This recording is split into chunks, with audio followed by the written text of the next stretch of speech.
Hello, Mark Yonley, founder and artistic director of Chicago Tap Theater, here for a very special episode of the Tea on Tap today, featuring legend Anthony Morigerato. Founder and artistic director of Chicago Tap Theater, here for a very special episode of the Tea on Tap today, featuring legend Anthony. Just deep it to the tea. Just wait for you for me alone. Nobody near us to see us and hear us. No friends or relations or weekend vacations. We won't have it, no dear. Anthony Morigerato, artistic director of Chicago Tap Theater, here. All right, he is here. I am so excited. He's going to be here in a hot second. Oh, and I got to grab my questions. Look at me. Hey. Hello, sir. How's it going, Mark? Oh, it's going so well. How are you? I'm doing great. Thanks so much for having me. Oh my gosh, thank you for joining me. I have to tell you, this is not our normal place that we have this. Normally, Okay. I would be at home. Today, I'm teaching a tap intensive, and so here I am in a ballet studio. This is kind of the little office area, so it's very industrial chic. Cool, awesome. So the first thing I always ask people, do you mind sharing with everybody where you are, and do you mind giving us a little look at what your life is like right now? Sure. So I'm in my basement in my house right now, and I have a little projector down here that I watch footage on, so in honor, I put up on the projector your logo and all that, but there's my floor is over there. I teach over there, do my Zoom classes. I think you wanted me to do a little step later on. So yeah, that's just basically it. I'm down in the basement all the time. So my office is over there by where the floor is. So I'm pretty much down here. This is my domain down in the basement, my wife's domain upstairs. I love it. Right. I apologize. I'm just taking care of a technical issue. So I'm going to tell everybody out there that today, because we are doing this during the intensive, I need to go back to, I apologize for my technical difficulty. While I do this, show everybody your mug and tell them what you're drinking. Yeah, I mean, honestly, so I got this mug, but this is probably the most nondescript mug any of your guests have had. I have water in it because that's what I drink all day long. But normally, this is what I'm drinking out of all day long, this black water bottle. It matches my black socks and shorts and t-shirt. So, but I do have a mug in honor of your show here. But this, like I said, this is not, it doesn't really hold. It's a pretty boring, just regular mug with water in it. Awesome. I love it. So the first question I always ask every guest is this. Tell me about your first experience or your first memory of tap dance. Well, I started tap dancing when I was 4 years old. And the reason I started is because my brother had asked my mom, do boys dance? And so she was like, yeah. She's like, of course. And my mother was a dancer when she was younger. So she was like, do you want me to sign you up? And so because he signed up for dance class, I also did. The first time I went, I remember I cried. I didn't want to do it once I got there. But my first teacher, Miss Marilyn, I remember this very vividly. She just grabbed my hand, took me out on the floor, and once I was out there doing it, I instantly liked it. But I remember that pretty vividly, sitting on the bench, not like, I don't know that I want to do this. So, but once I did the first step, I was hooked in. I love it.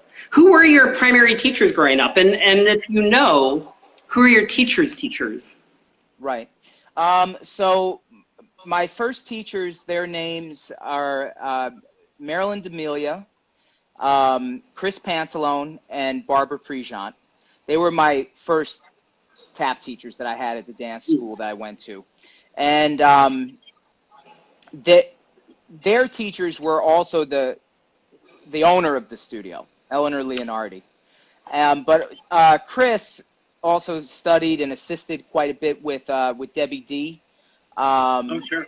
So I know that was a big influence on her.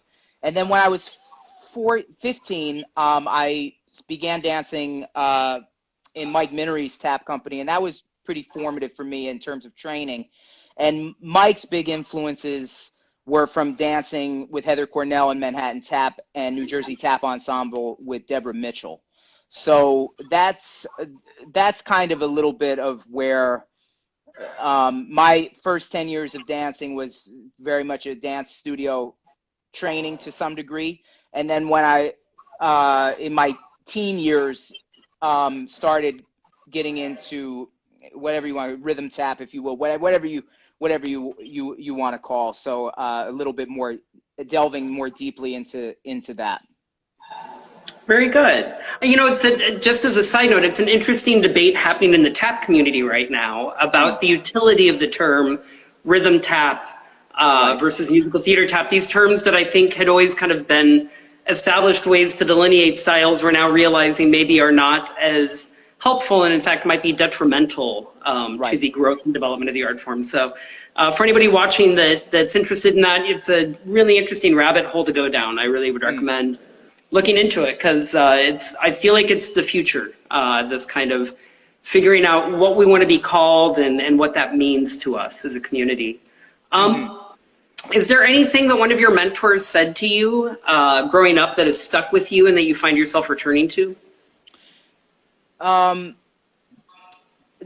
Something that stands out to me, this wasn't actually from a tap teacher, but rather because I mean, even though I identify with being a tap dancer, as a young person, the real thing that I really was so interested in was being a choreographer.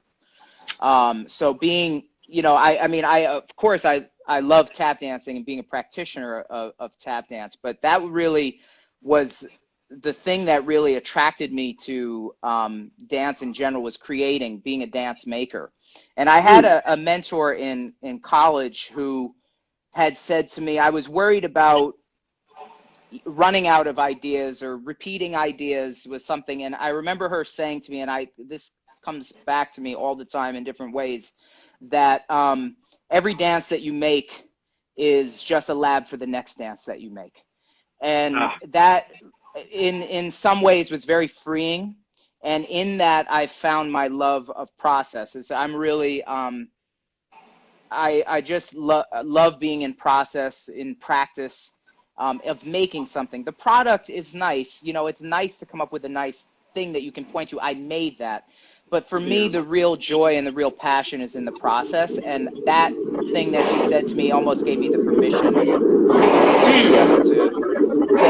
pursue that, I feel like.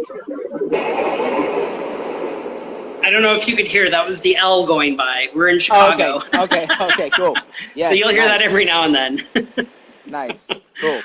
That's a really beautiful way of looking at it. And I mean, I will say, my first real awareness of your work came through your choreography. And I'm immediately, among the many reactions I had to your work, I would say that the thing that stood above everything was the sheer musicality of what you create. I was kind of curious, and I apologize because this was not a question that I had planned to ask, but I'm wondering, do you play an instrument?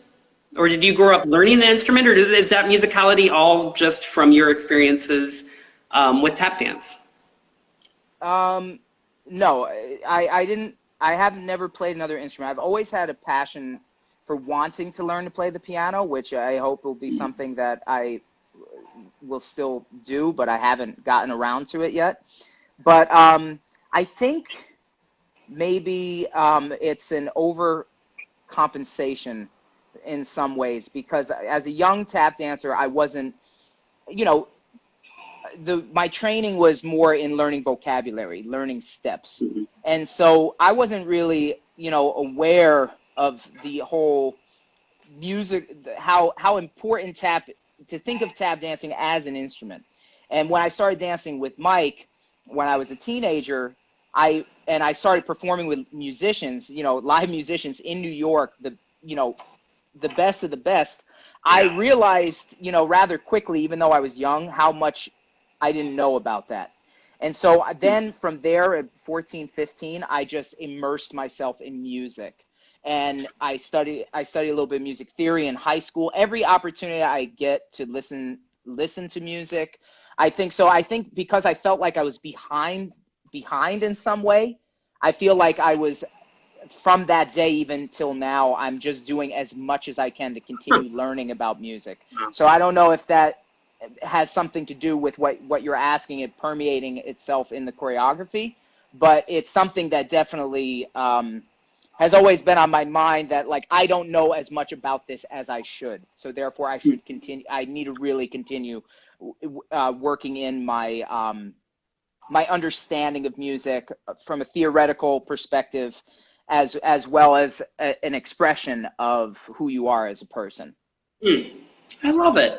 Well, I mean, definitely that has paid off, because the musicality really, I think when I talk, because I've talked about your work with my own company and with other professional tap dancers, and I will say that, while the composition itself was always beautiful, the staging and all that, really just the sense of musicality, your ear is a thing of beauty. You really create such beautiful, beautiful music with the dancers that you work with. So. Well, thank you. I appreciate that compliment. Thank you. You're so welcome. Technique is one of those things that I always like talking about with tap dancers, because it's one of those words that can be slippery, right? And I feel like in ballet and modern, it tends to be very specific. But in tap, I think we tend to view it a little broader. So I'm always curious, what does tap dance technique mean to you? That question, I was like, wow, that's a one we could probably talk the whole hour just about this. But I think technique in general are, I would say they're the tools that allow you that you hone or you develop in order to be able to express the message that you need to have. Oscar Peterson he talked about technique in a way that really resonates with me. I saw a quote that he said, well, I'm paraphrasing here, so you'll have to, I'm not saying it exactly right, but he basically said you only need as much technique as the music that you're going to play. So if the piece of music is really big and has like a lot of like, crazy hard things in it, then you have to develop the technique enough to be able to play those ideas. And he's like, other pieces of music don't require that level of technique. So he says you only need to work on your technique to the point that you can play the music that you want to be able to play. And so that to me is now we could talk about what that means, like in terms of what you practice as a tap dancer. I don't think it's just working on making your sounds. I think that's a very surface way, like just executing the sound is step one. But then if you want the depth of the technique, then, then you talk about all of, time and rhythm and tonality and approach to the ground. And then there's a million things we could talk about with what it is that you need.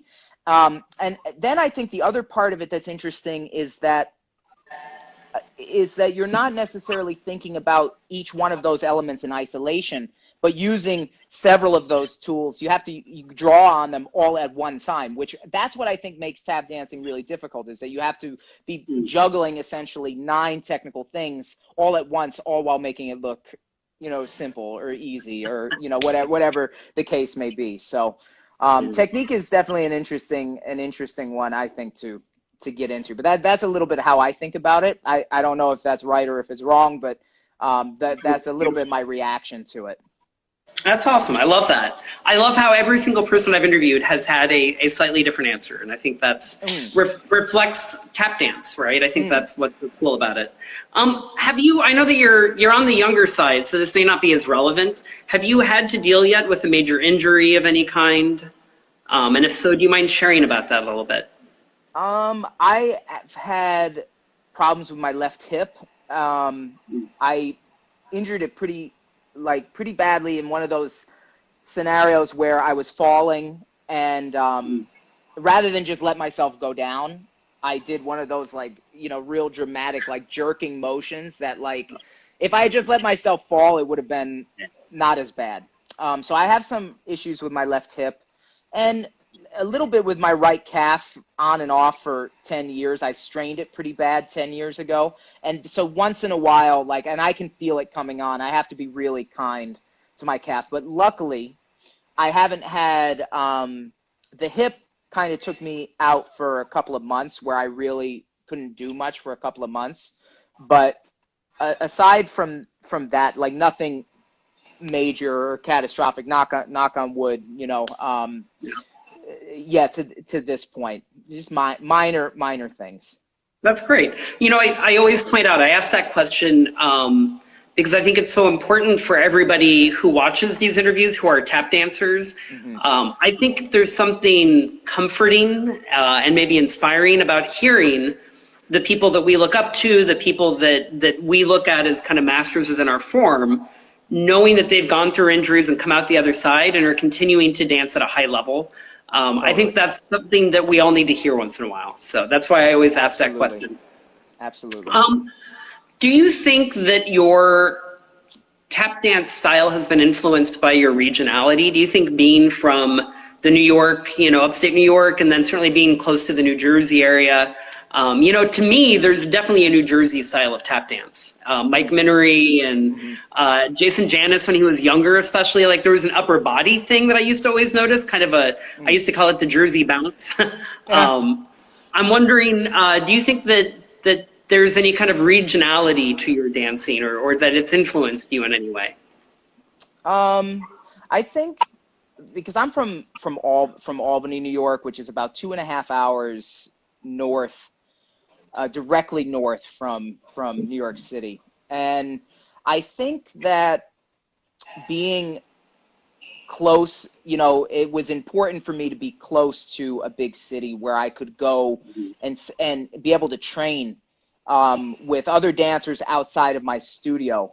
When I think about my personal style, I feel like, I don't know if it's so much of a force of the region, but it certainly is a force of the people that I study with, which are part of the region. So I guess the way that you framed the question is not a way that I've really thought about it before, because I look at the way I danced before I started dancing with Mike was very different. The way I carried my upper body was much more choreographed, let's say, than, you know, than I do now, which there's no choreography. It's just an extension of whatever move or sound that I'm trying to make. So I think it's evolved over time, and I don't know. The answer, I guess, really, if I'm going to answer it honestly, is that I really don't know. I guess I would have to think about that a little bit more. I do think that it is a reflection of the training and the people that I've worked with. And I would have to say then the geography has something to do with that as well, because the people come from that place. So yeah.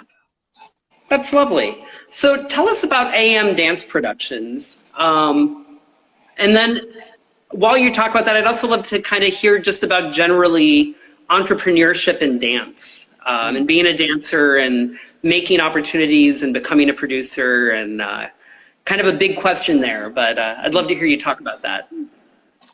So I had a dance company right out of college that was called AM Dance Project, and I created work from 2006 to 2008.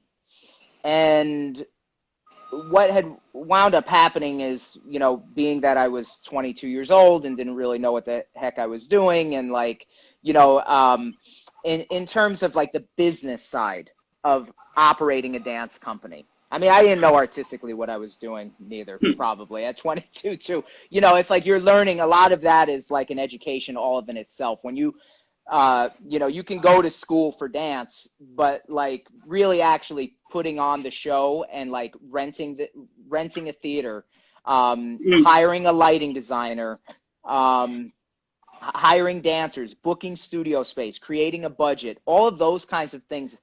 If you're not good at those things, it winds up affecting the work that you create. So there's kind of like, and if you're not good at them, then you have to have somebody on your team who is good at them to be able to take care of them. And that was something that I wasn't particularly good at early on, at being able to balance all of those different things. And also, no one really told me too. It wasn't like one of those things, see, like, you don't learn that in tap class, where as you're learning how to shuffle and time step, and you're learning all about technique and musicality and all these things. Nobody's really telling you, if you want to, from the business side, of how much goes into it. So I got myself into a place where, I had student debt, I had debt from the company, and I just couldn't go on that way, and I had to dig myself out. And so in 2008, I didn't make work for AM Dance Project anymore, and I started trying to dig myself out of the hole that I had created. And years go by then at that point, and I went through a big life change in 2016, and I said to myself, I haven't made anything and this is what I wanted to be. I want to be a choreographer. I want to be a dance maker.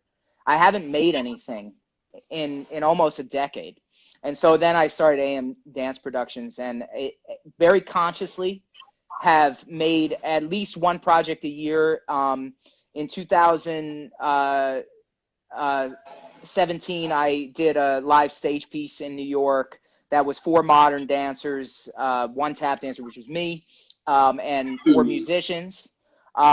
In 2018, I did a short film called The Subtext, which was a follow-up to a short film I'd done with Ayadeli Cassell, called The Text. In 2019, I made a short film, When Snow Falls, which starring Ted Levy and Barbara Duffy, which is yet to, I'm still figuring out, but the pandemic kind of has that on hold.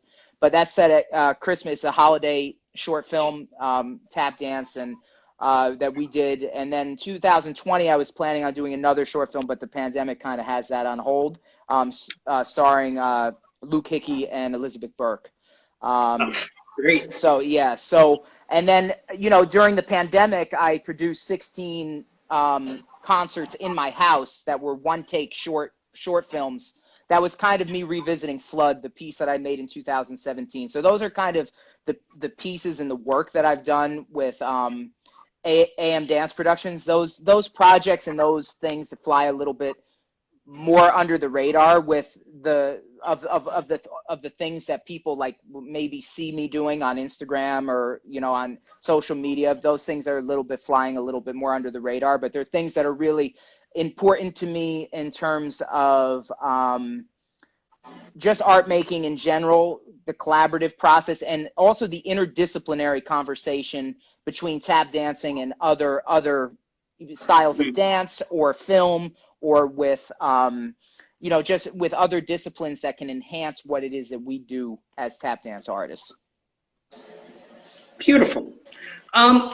So I was one of those people that when reality TV and competition TV finally started acknowledging dance, I was one of those people that was 100% for it, and I continue to be one of the people that's 100% for it. I think, there are people who view competition TV or reality TV, and it maybe somehow it isn't their cup of tea. For me, the more visible we are, the more we're on the larger stage, and the stage, frankly, with money behind it, I think the better it is for all of us.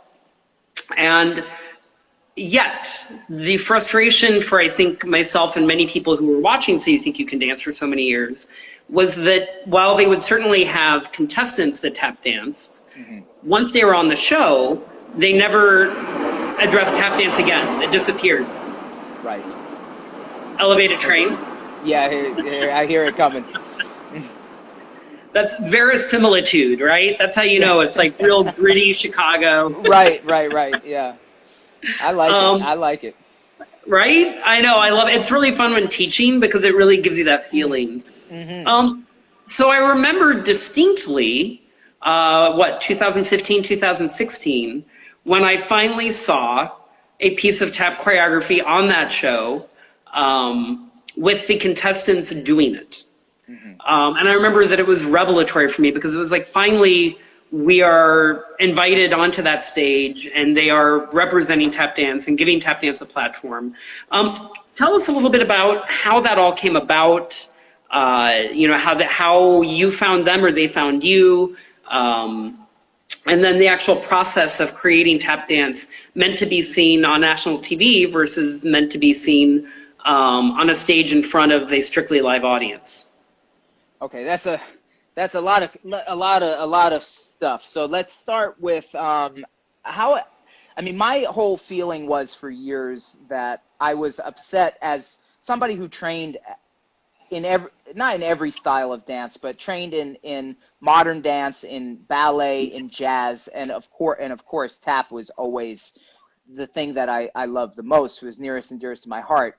But I really had an issue with the fact that a show like So You Think You Can Dance didn't involve tap dancing in it. It bothered me, and I didn't ever understand the logic behind why it was. They said it wasn't. I kind of railed against that for years and years and years, that it wasn't part of their program. I taught from 2010 until this year, 2020. I've taught for a dance convention called Nouveau Dance Convention, and many of my colleagues are choreographers on So You Think You Can Dance. Travis Wall, Stacy Tukey, Ray Leeper. They choreograph a lot of the contemporary routine, quote unquote contemporary routines and jazz routines for that show.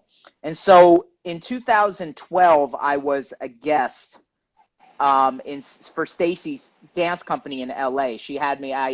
We did a interdisciplinary piece where I was tap dancing and her brother was doing modern dance, and it was a very successful piece that a lot of the producers for So You Think You Can Dance, they had come because it was in LA.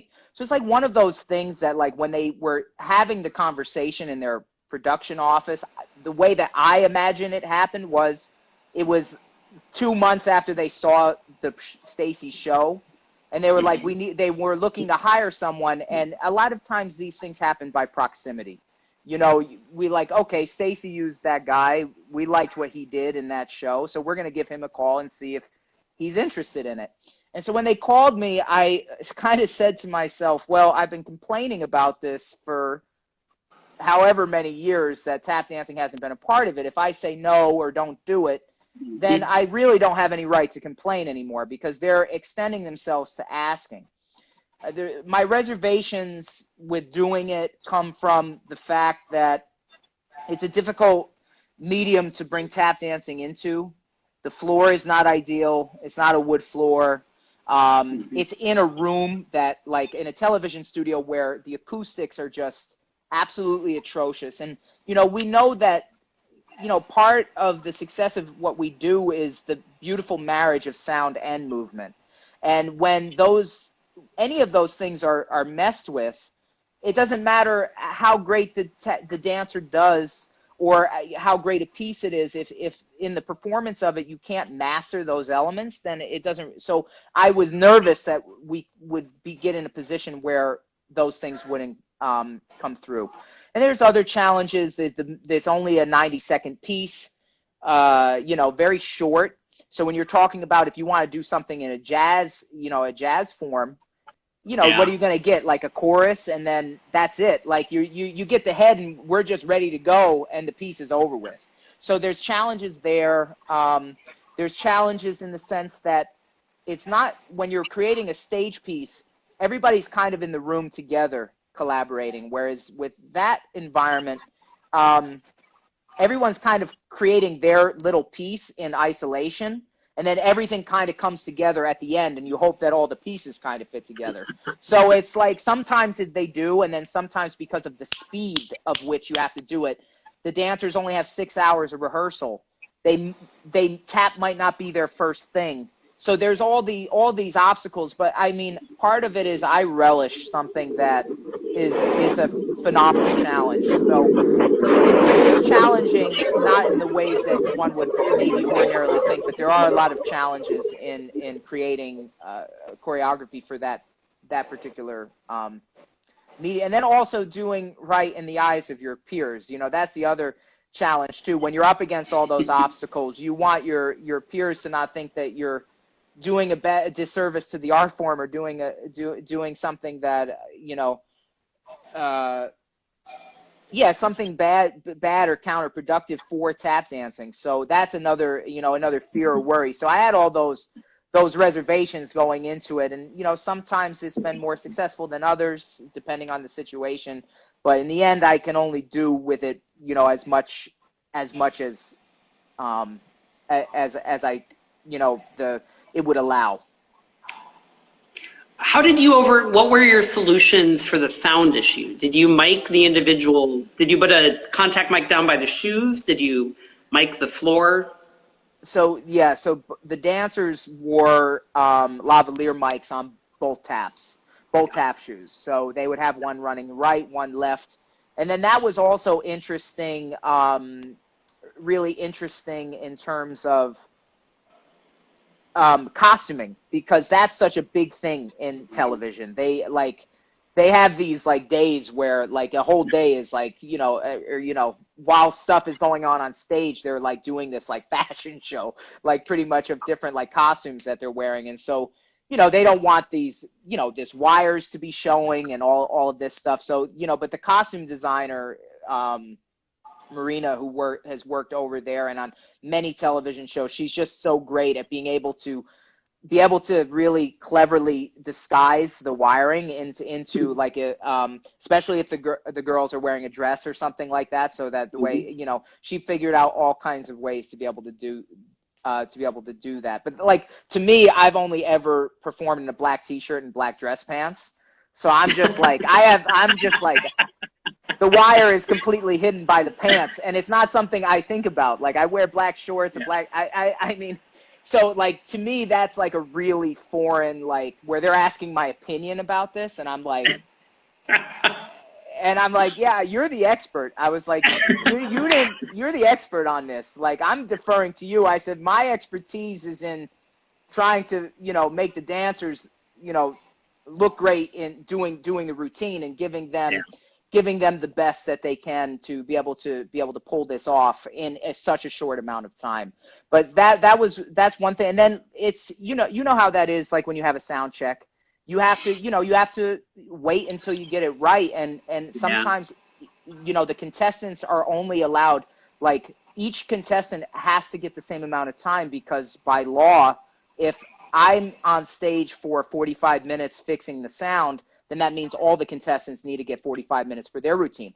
And so we all, it's like a lightning process. I'm talking up in the sound booth. Like, it's like any show that you would normally be doing. It's kind of chaos and craziness, but somehow they're professional. These guys who work on this are professional sound guys. They take pride in what they do.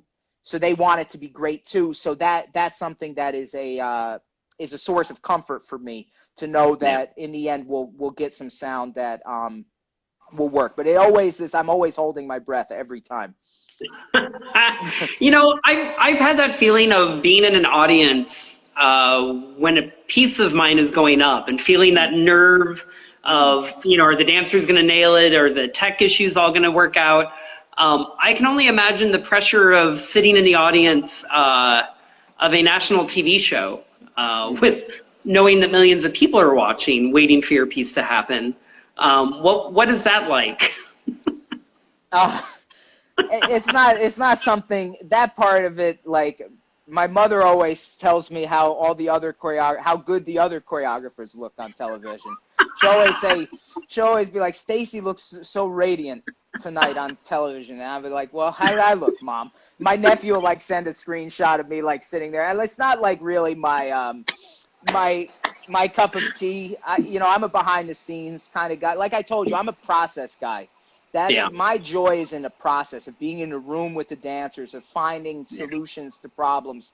So right there, at that point, it's just me sitting there in front of a camera. I'm like, why is this, to me, in my mind, I'm thinking, why does this really matter that anybody sees my face here doing this? This is about the dancers doing the piece, I have no control over what's going on right now. I just feel like it feels bizarre to me personally. It's something that makes me a little bit uncomfortable, but it's part of that job. It's part of what that gig is. And I don't know that I've gotten any better. You're just sitting there. So, I mean, it is nerve-wracking because you don't have any control. At that point, it's out of your hands. And, you know, I think past the second day, you're there doing each episode for 7 days.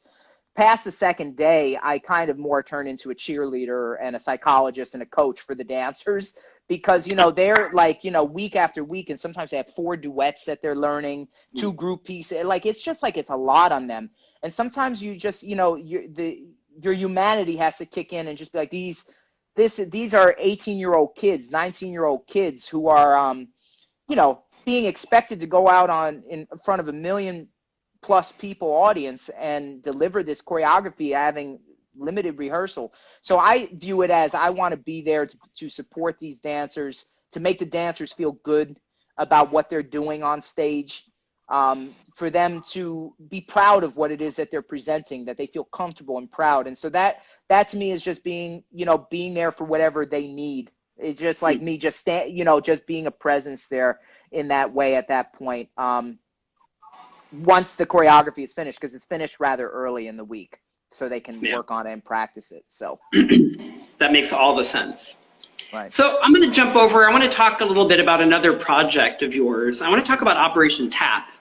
And again, you know, I became aware of it when I first saw it popping up. I think you were definitely one of the very first online outlets that really had a thoughtful, smart approach to tap education in an online forum. And it's really grown into a huge resource. I know that a lot of people go to it for, you know, especially for people that maybe aren't in big cities or that don't have access to a lot of education. It's such a great resource. What was the genesis of that project? Well, this is actually a good dovetail from So You Think You Can Dance, because part of the reason, there's two motivating factors for the reason why I decided to write the mission statement for Operation TAP. One of them was, I think the first year I worked on So You Think You Can Dance was 2013, I believe was the first year. And I started Operation TAP in 2014. And it was September of 2014 that I started. So it was just after the second year that I had done So You Think You Can Dance. And at that point, people would come up to me and it would be very complimentary. It was a very nice thing for them to say. They say, I saw your piece on So You Think You Can Dance, this piece or whatever, and it was the best tap dance I've ever seen. Or they would say something along those lines. And on one hand, I was flattered. I was like, it's such a nice thing to say. Thank you so much. But then on the other hand, I was thinking to myself, have you ever seen another tap dance? Is this the only tap dance you've ever seen? Because, you know, what is your frame of reference? I'm not belittling. I'm proud of the work that I've done on So You Think. No, I know exactly what you mean. I also keeping in perspective that I'm creating pieces for, you know, an 18-year-old dancer, 19. They're young dancers who are not necessarily seasoned professionals. They're right out of, you know. So my expectation of what it is not Jimmy Slide, is not Gregory Hines, is not, you know, and we could go on for forever and ever about that. So to me, it made me think that the audience didn't really understand what a good tap, who was watching it primarily didn't really understand what a good tap dance was. So that was one thing in my mind that kind of, or to me, I wanted them to understand what I thought a great tap dance was. And so that was one thing. The second thing was a young dancer at a festival that I was teaching at in California in 2014, around the same time, at a Q&A had asked the panel, the way she asked it was, I don't want to know what tap dancing's done for you. I want to know what you've done for tap dancing. 10-year-old kid. And I was disappointed at everybody on the panel and myself didn't really have a great answer. We could list all the reasons why tap dancing was a force for good for us, like how it was a benefit to our lives and what a force of positivity it is for us. But I was really disappointed in myself that I didn't have an answer that I could be really proud of for her. So those two things really happened, and I sat down and wrote the mission statement for Operation Tap, which was about making tap dancing and who we are as tap dancers a space for it, so that way the public can understand a little bit more about what tap dancing really is. To me, Operation Tap has always been an audience building tool as much as it is an education platform. I just wanted, if people were listening to me or watching me from this big platform, I also wanted them to understand that, yes, it's okay, you can like this. This is not wrong to like this, but there is so much more to what it is that we do than this 90-second thing that we did on this show. And that was really the real impetus for it. And I also really felt like it should be more than just me. So I engaged with my dear friend Ayadeli Cassell, who is just a tap dance artist who I don't even have the right word to be able to say how much respect I have for her as an artist, but more than that, as a human being. And also then Mike Minery, who was, as I said earlier, was one of my mentors, and was one of the reasons why I even understand the things that I like about tap dancing. Mike got me on that path. So I wanted it to be different viewpoints, the directors to have different points of view other than my own. So there are some times that we're in complete agreement on things, and there are times that the three of us, we disagree and we bicker about it. And because we do that, we come to a better understanding of what the content is that we can all be proud of and put out there. And so that was really I know that was a long-winded, but that was the real genesis for Operation Tap. I love it. Well, I definitely want to just add my own endorsement to Operation Tap. Anybody out there, if you're looking for a wealth of content, lessons, ideas, challenges, definitely check out Operation Tap. It's really phenomenal stuff. Thanks so much. Thank you. Oh, you're so pleased. It is time for the 2-minute tap lesson. Anthony, you have 2 minutes to teach any concept, step, or idea. I will be timing you. I will not be timing you. You take as long as you need. All right, let me see if I can. You can see my floor, okay, right there, I think. Perfect. Right? Okay, I'm just going to put on my shoes real quick. Okay, so I figured I would teach a little trick step that I like to do. It's short. It's in a triplet feel, and you could do it in a lot of different ways. But it's kind of it's one of those steps that people be like, oh, okay, that was interesting. Like, how did that happen? So I'm going to show you real quick. So if we go with the left foot, I'm gonna brush it back and do a pull back up onto the heel of my right foot. All right, so that you're gonna brush back, you're gonna do a pull back landing on that heel. Then out of the air, you're gonna land with the left foot, dig brush toe, right? So that goes. So one ender, two ender. So that's brush. I go pull up onto my heel.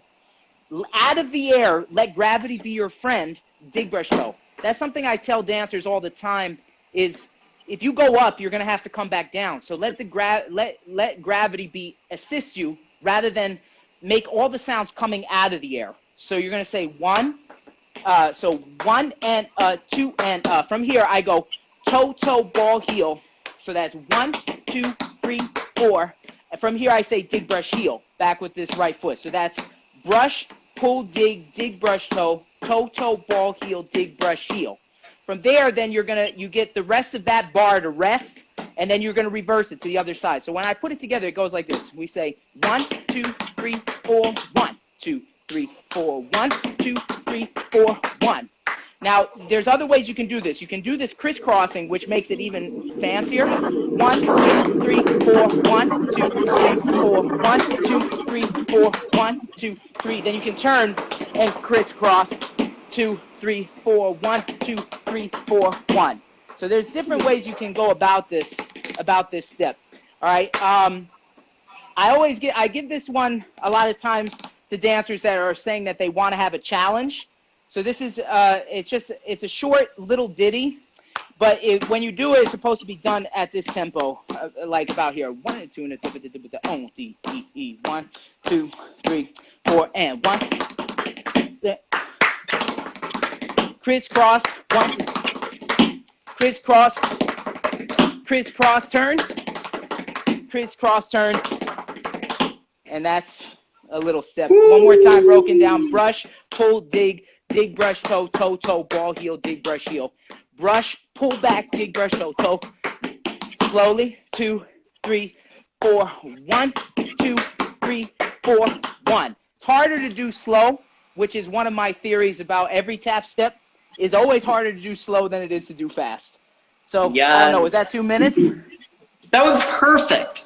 Absolutely perfect. Thank you so much for that. I loved it. Yeah, no problem. I'm sweating from that. Well, yeah, that had some elevation in it. I have to tell you, the lighting was perfect. It reminded me of one of the scenes in Tap. I think it was maybe the prison scene, but it was that kind of backlit, very dramatic. Blue light over there, you see? I love it. So, you know, you really were ideally situated, as much as anybody could be, when the quarantine hit. I think everyone else all of a sudden was like, teach tap dance online. How do I do that? And that's something that you had been actively doing for years. Right. So is there anything, if you were going to talk to somebody who's teaching, maybe it just, you know, their local dance studio, right? And they're teaching online. Is there any advice you would give them to teaching remotely that you think would help them?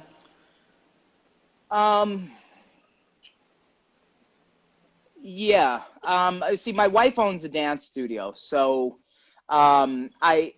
she's been in this situation where everything she does is live in person and having to do it online, and it's tough. It's tough. It's not easy. I think that sometimes doing it ahead of time with Tap, where you put together 20 minutes of content that you pre-record, and you send that to the dancers and say, okay, work on this, and then do your Zoom session because sometimes teaching it and breaking it down on Zoom and then checking in with them, sometimes when they come in, they did a little homework or they did a little something on their own, then that gives you a different start point. So it might just, rather than saying, I'm going to do all pre-recorded or I'm going to do all Zoom, something that might be helpful is integrating pre-recorded content with Zoom content with an Instagram live scenario where you're you're inviting some of the students come and watch an interview. You know, I feel like this is a time where the dance, you can do more where you show video content, where I hear a lot of teachers say, I don't have time to show videos and I only have a half-hour tap class or hour tap class a week. Well, right now, I feel like people have time. They're sitting at home. Send the students a YouTube link of a video you want to then talk about in class. But I think it's also about engaging. Something I've always been telling my dancers that I work with over the years is that it's not just about what you do with me in the classroom, but it's what you do on your own. Trying to inspire the dancers to be practicing on their own is something that is, you know, I think is very important. So ways that you can think about trying to engage the dancer to put their shoes on aside from, and then maybe they come to your Zoom session, they have something to show you that, you know, then maybe that's a different way. I know Heather Cornell and I know I think she's in here. We've been talking about this concept over the last couple of years quite a bit, but I think this is a time in which that can happen. I know that's something that I've heard Heather talk about. When I've interviewed her a few times, she talks about similar ideas to that same one that I just did. Yeah, beautiful. Yeah, I saw Heather is currently watching this. So is Max Pollock. So is Heidi Malnar.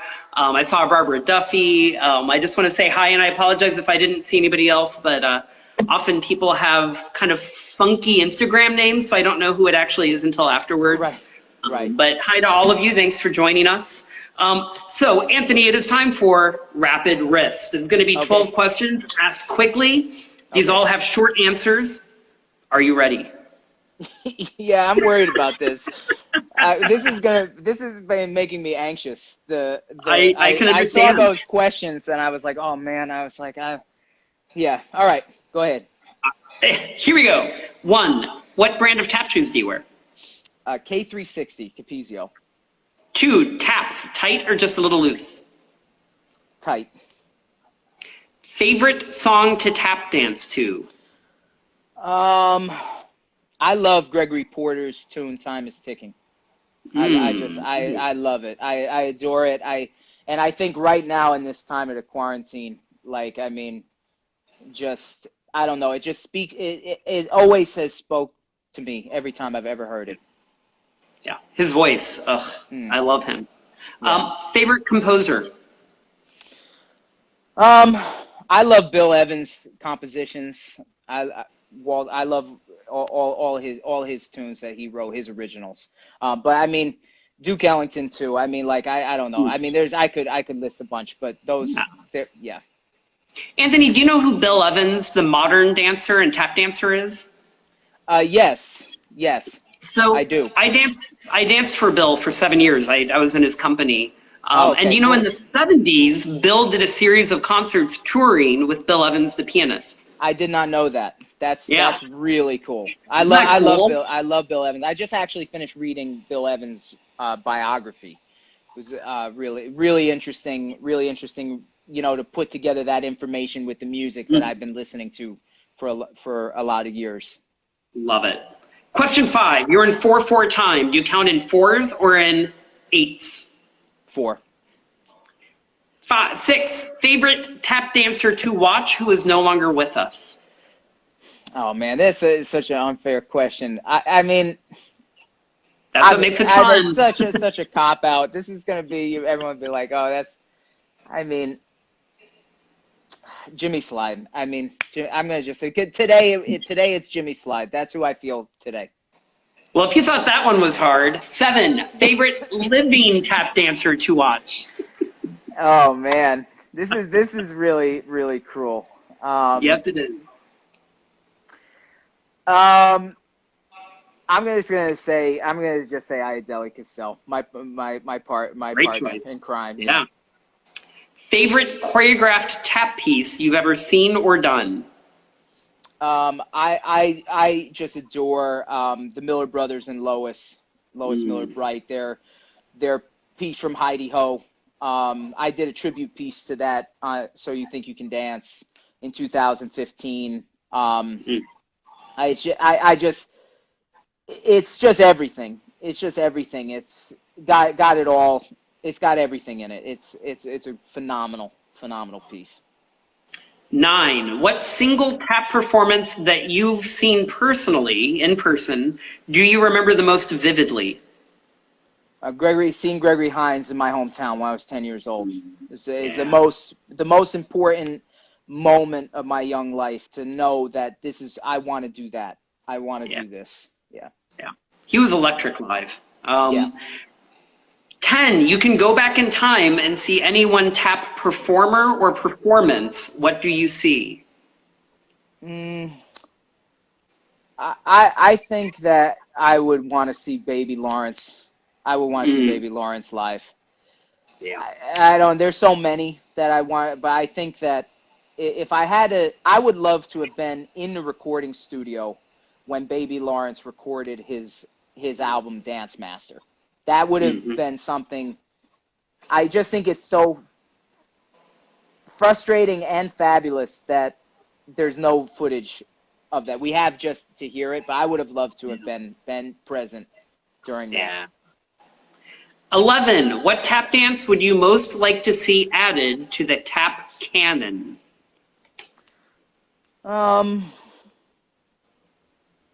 I think that something, and this is kind of maybe a little bit of a cop-out answer, but something that we should start examining, you know, not current pieces now, but pieces in our relative recent history. I think when we think about that question, we're thinking a lot of times about old dances from, you know, decades and decades and decades ago. But I think that if I don't know which one I would choose, but I think that it would be something from something more recent history would be and I would have to get back to you on specifically which one, but that when I was Sure. thinking about my answer to that, that's what I would say. Love it. Finally, second step of the Shim Sham. What count do you start on? I ironically, I don't even remember at this point which one I was taught, but it's just basically because everybody has so many different, but I think that I do it on 4. So, As do I. Yeah, but I don't remember which way I was taught now because I've done it both ways so many times that I'm not about fighting with anybody about it. I'll be like, you tell me, what do you do? I'll do it that Indeed. way. Yeah. Indeed. So, Anthony, before I let you go, I need to thank a few people, and then I have one final question. I want to thank Leah, our marketing director and tech guru. I want to thank our amazing staff, Molly, Ali, Sarah, our fabulous interns, Emily and Allie. I want to thank all the dancers of Chicago Tap Theater. A reminder, we are performing July 26th live from Chicago. It'll be going out on the internets. So please check it out, information at chicagotaptheater.com. I want to thank the business manager, my partner in crime, Jennifer Yonley. Reminder that we have classes every Wednesday. We have an advanced professional level and an intermediate. Please come see our show on July 26th on Vimeo Live again. Don't forget that. Next Thursday on the Tea on Tap, I'll be interviewing Jason Samuel Smith. I'm sure he's going to be really shy and not have any strong opinions. I want to remind all of you that our dear friend Heather Cornell has her amazing program, Conversations with Heather Cornell, the Masters, Manhattan Tap, and Making Music Dance. Today, you can go to Zoom at 1:30 Central for footage and discussion. Heather, if you're still on here, please feel free to chime in if you want to drop the link in the comments. Meanwhile, everybody, you can go to manhattantap.org/Heather Cornell Tap Dance to RSVP. Anthony, I have to thank you again. I'm going to tell everybody out there, once we are done, we are going back to the Tap Intensive, and Anthony is going to very graciously give 10 or 15 minutes answering questions from the participants in our intensive. So I want to thank you publicly for doing that, because I want everyone to know how kind and generous you are. My pleasure. Thank you for having me. Ah, such a treat. The final shuffle, Anthony. When you shuffle off this mortal coil, how would you most like to be remembered as a tap artist? This was the hardest. When I saw this question, I was like, oh man, this I think is definitely the hardest one. I think that I would just, if anybody even does remember me, I think that in itself would be enough. How just to be remembered in any way would be a beautiful thing. But I think that I just gave my best to my work and to the people in my life. You know, that I gave them my best and I gave my all to it. That would, I think, just if I were to say one thing, I would hope that would be, I guess, what it is. Beautiful. Anthony, there's no doubt in my mind that you will be remembered for your many contributions. Thank you again for your time. I want to thank everybody out there for tuning in. I'll see you Thursday for the next Tea on Tap. Thanks so much. Thank you. Bye.